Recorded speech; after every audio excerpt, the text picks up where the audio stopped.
All right, let's jump right into this explainer. Today we're unpacking a really fascinating, completely transformative era in history. We're zeroing in on the years between 1890 and 1905, a super tight window of time where the industrial age literally rewired the very nature of work in Canada.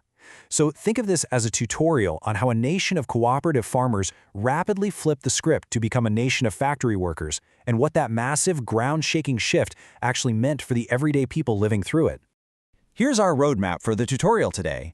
We're going to cover the big leap from farms to factories, what actually powered all these new industries, the gritty on-the-ground reality of factory work, the massive wave of women entering the workforce, and finally, the reality of kids on the job. Section 1. From farms to factories. Okay, so before this whole industrial boom took off, the most common gig in Canada was farming. And if you think about that dynamic, it was incredibly cooperative. You relied on your family, you relied on your neighbors. It was this shared communal effort, right? But as industrialization exploded, people packed up, moved to the cities for work, and the reality waiting for them was a stark contrast. Instead of wide open fields, they were crammed into crowded neighborhoods right next to these massive factories. Instead of working alongside family, they were living under the incredibly rigid, strict rule of new employers, pulling incredibly long hours.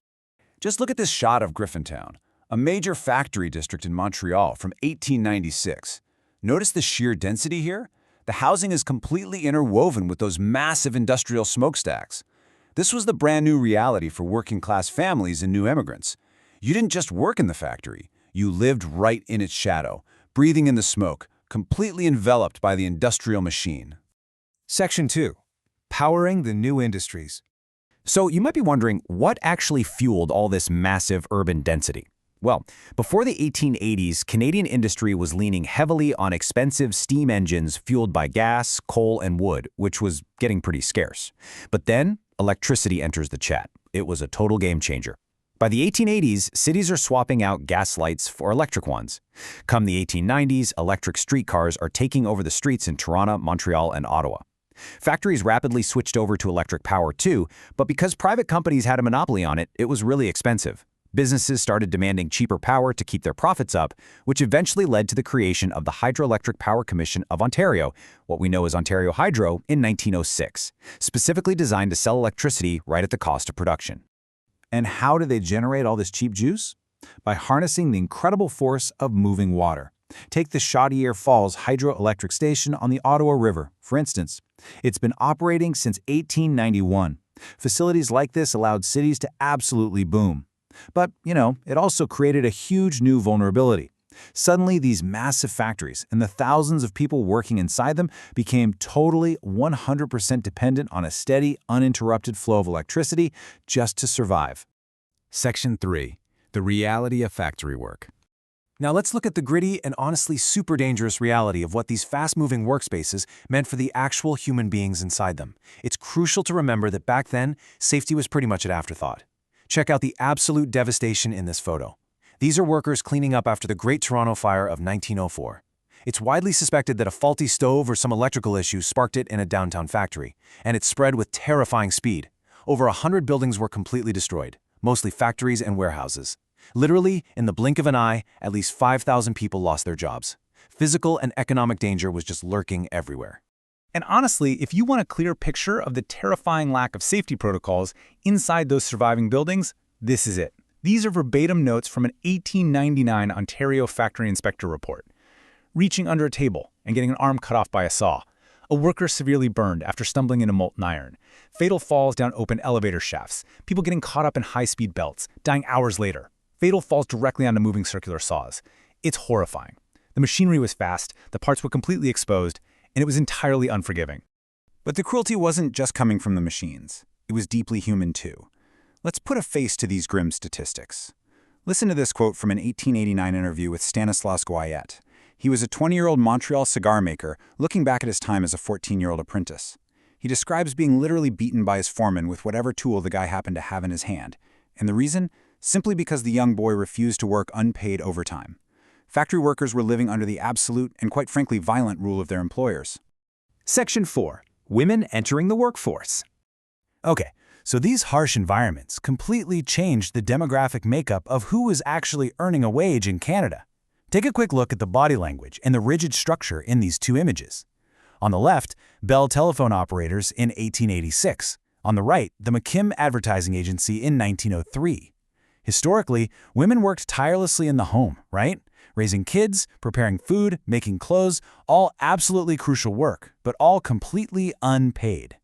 Suddenly, new technologies like telephones and typewriters were pulling women out of that unpaid domestic sphere and thrusting them straight into highly structured wage-earning roles. And the numbers were just staggering.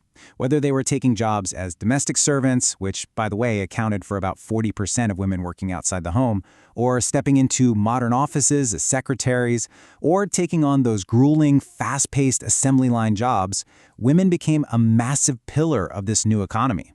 To put that into perspective, by 1891, women made up 34% of the manufacturing workforce in Ontario alone.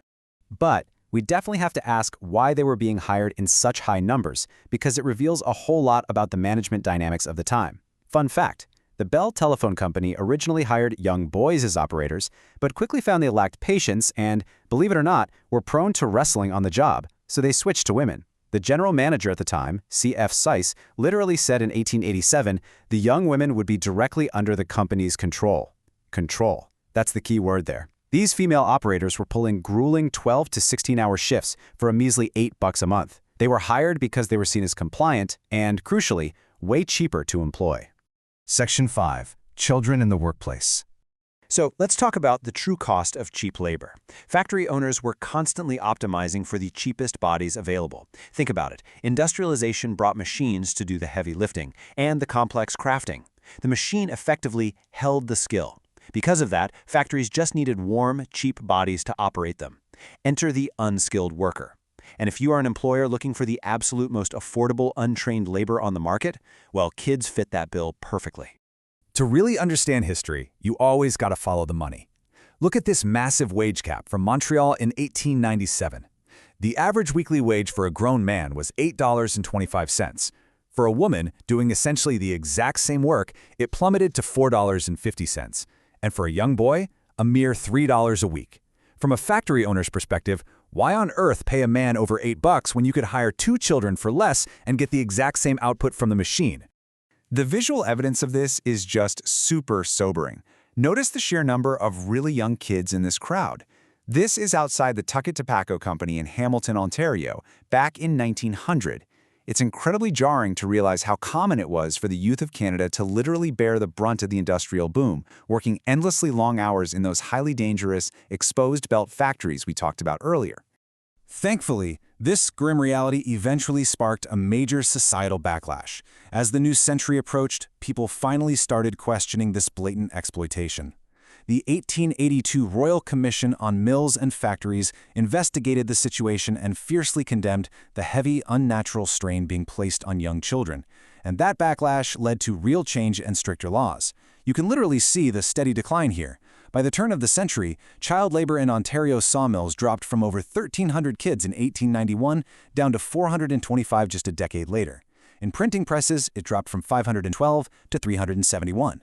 The tide was, finally, slowly turning. Which brings us to the end of our explainer today. We've unpacked the cramped living quarters, the horrific factory accidents, the brutal wage gaps, and that incredibly slow fight for workplace regulation. So I want to leave you with a thought to really chew on. When you head to work today, when you confidently rely on a clearly marked fire exit, a legal maximum hour limit, or just a basic safety guard on a machine, how do these deeply hard-fought historical struggles shape the very rights you rely on right now? Next time you're on the clock, think about the men, women, and children of 1890 whose sacrifices literally built the modern workplace you enjoy today. Thanks for joining me on this deep dive, and as always, keep learning.